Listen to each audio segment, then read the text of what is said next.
So hello guys, good morning. So today is Saturday and weekends na naman. And then anong oras na? Today is 4:51 na ng umaga. 4:51. So napakaaga ko magising, di ba? So today is maraming kaganapan sa mga nakalipas na araw. So wala akong mga upload na mga video sa aking YouTube, sa aking channel, sa aking Facebook, wala din ako mga ganap. Super tahimik lang ng aking mga araw. So today maaga tayo nagising kasi nga bukod sa may pasyente tayo kasi si Aching ano siya NS1 siya, so suspected siya sa dengue. So naka-monitor siya guys, and Tuesday pa lang is ano na yung ano niya, katawan niya, so na super weak na siya. So mas pati yung ulo niya, mas pati yung katawan niya, tapos nilalagnat siya. So nag high fever na din siya in 3 days. So Thursday, so kwento ko lang sa inyo, Tuesday, so pasensya na guys, malabo yung ating kwarto. Wait lang, buksan ko lang ilaw para naman maliwanag. So ayan guys, ayan, maaga pa, and ayan, bukas pa yung aming aircon. Buksan ko lang yung ilaw para maliwanag naman tayo, di ba? Ayan, charan. So guys, napakagulo pa ng aming kwarto. So ayan, nakikita niyo na ako ng very very clear. Charot.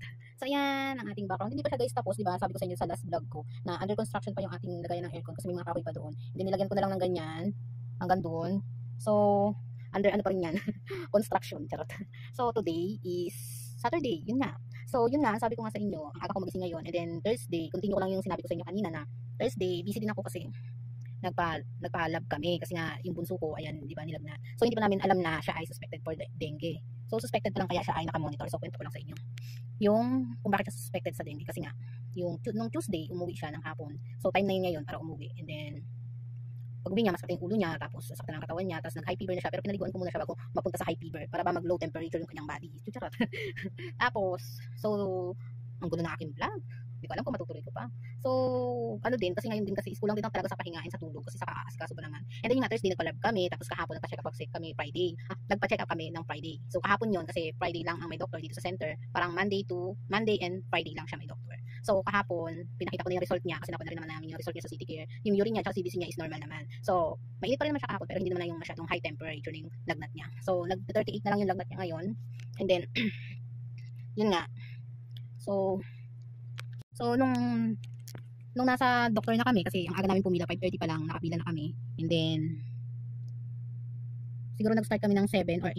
So, pangalawa kami na interview or na-check na ni Doc. So ayun na nga. Interview kami ni Doc. Sabi niya magpa-dengue test tayo. Buti na lang guys, yung dengue test is ano lang siya, libre lang siya sa center. Pero kung talagang magpapa-platelet count ka is mahal, or magpapa-dengue test ka, mahal talaga. Nasa 1K mahigit talaga yan. Sabi ng doktor, buti na lang libre sa center. So, ayun na nga, nalaman namin na siya ay suspected for dengue, kaya siya ay naka-monitor ngayon. So ngayon sa kahapon, after namin magpa-dengue test, nag-positive siya. So kinuhanan siya, tapos nagdrama-drama pa nga siya doon kasi nga syempre first time niyang matusok-tusukan. So no choice naman siya kasi kailangan niya. And then after niya doon, so binigyan lang kami ng dresahan kami ng paracetamol, tapos citrusin kasi ano nga siya, nangangati din siya buong katawan niya. And then nag-request ng platelet count. So kahapon is ang mga medtech kasi at saka is nasa mga seminar. Buti na lang naabutan namin yung isang medtech sa ibang barangay. So nakamonitor din kasi sa barangay namin dito. And then sa center, tapos ngayon Saturday magpapakuha ulit siya ng platelet count. Titingnan kung nag-normal na ba yung platelet niya until na ma-detect siya na siya ay hindi clear sa dengue, yung acute dengue ba, para ba maiwasan din. So for remedies sa bahay, ang remedies niya is loading talaga ako ngayon kasi ako gumising ako ng 11, nagising ako ng 2, tapos nagising ako ng 3:30. Ayan, may mga kwento sa bawat oras na pagising ko. so ayun na nga. So balik tayo dun sa nasa na ba ako? So as of now naman is naka-monitor lang naman siya. Sabi ng aking lightning, parang kukunin naman ako ni Lord. So naka-monitor siya ngayon, and mamaya magpapa-platelet count ulit kami. So tutusukan ulit siya kasi kailangan yun. So kahapon kasi is 165 siya. So kailangan talaga ma-maintain yung taas ng platelet niya, wag lang bumaba. And then so ang home remedies niya is yung may oral dehydration siya na 1,000 liters, and then meron siyang pagkain na pugo. Yun lang daw kailangan kasi bawal mga dark color. Pwede na din naman daw na Pocari Sweat. So yan. So yung mga Vibalite, mga pang-antay ba. So mga home remedies lang natin yan. Kasi nga di ba, iwasan natin yung ma-hospital. Siyempre bata pa siya, masyado pa siyang bata. And then pakita ko lang sa inyo. So ayan guys, yan ang kaganapan namin. Ito ako. So ayan, kaganapan namin sa kwarto, yung sapin tanggal na. So ayan. Ayan siya.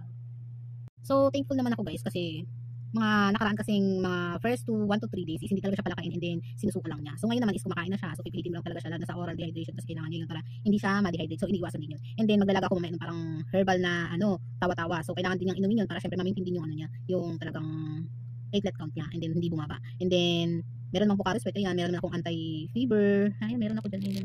So, ayan yung gamot niya, charan. Yung iba is natapon ko na kasi ang lakas niya sa gamot kasi every 4 hours kasi yung kanyang paracetamol para sa lagnat. So, ayan, ito lang ganap namin. Ayan. So, gusto ko pa sana matulog kasi hindi na ako nakatulog.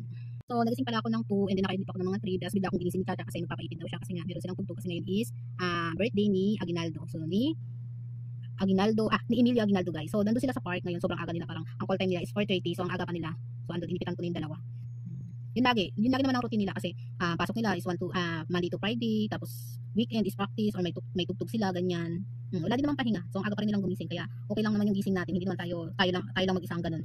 So, maraming maagang gumigising sa mundo, di ba? So, yun naman ang ganap ko today. As in. So, yun talaga is air ko namin is ano lang ba yan? 23. So, 23. Nakaset lang yan sa 23. Andun yung remote niya. Ayun. Yan.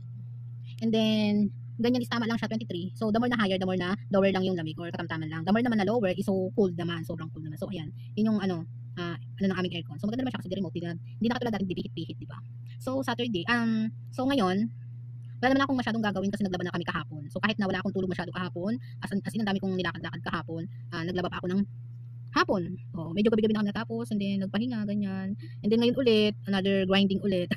So, hindi ko alam kung anong ganap namin ngayon. Basta parang gusto ko magpahinga after ng pagpakuha ng platelet. So, maghahanap kami kung saan available kasi weekend nga. And then, syempre, babasahin ko yun. Hindi ko kunin yung result. Dadalhin mo ulit sa barangay or after barangay, dadalhin mo sa center kasi kailangan nilang ma-monitoring kung saan na kasi nag-pause. Pero, kung normal naman din, so, thankful tayo kasi normal siya. And then, malakas yung immune system ng bata, di ba? So, kailangan yun, hindi na kayo siya ma-hospital. So, ganun lang.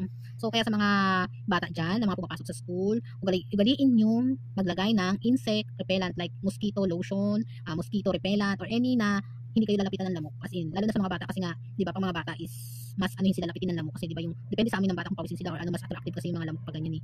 Yan. Kaya sa school, mag-ingat kayo and then, kung pwede kayo magsuot ng medyas na makapal para hindi kayo kagatin ng lamok or mahabang palda or basta makaiwas kayo kasi sa school kasi nagpo-post kasi di ba alam niyo naman sa school di ba hindi naman na-maintain yung talagang paglinis ng as in linis na katulad sa bahay di ba. So yun lang guys sa mga parents din be aware din kayo sa mga kids nyo na pumapasok sa school.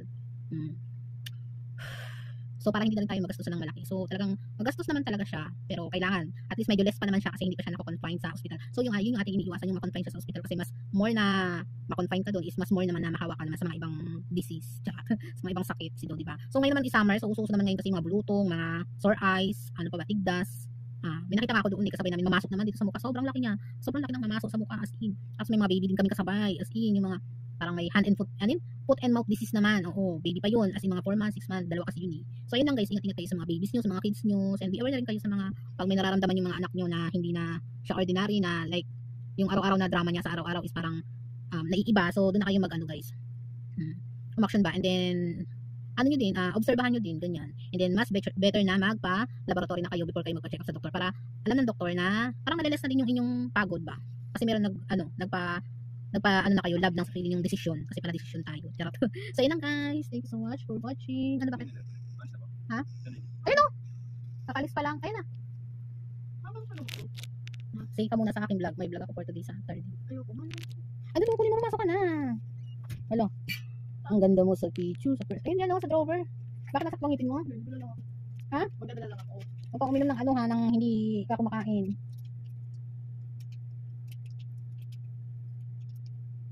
Kumain na kayo? May pagkain na kayo? Anong oras ba call time? 5:30 pa na ba? Okay. Nga, ay mo nabili. O diba, sabi sa inyo, hindi ako nagbibiro. Charot.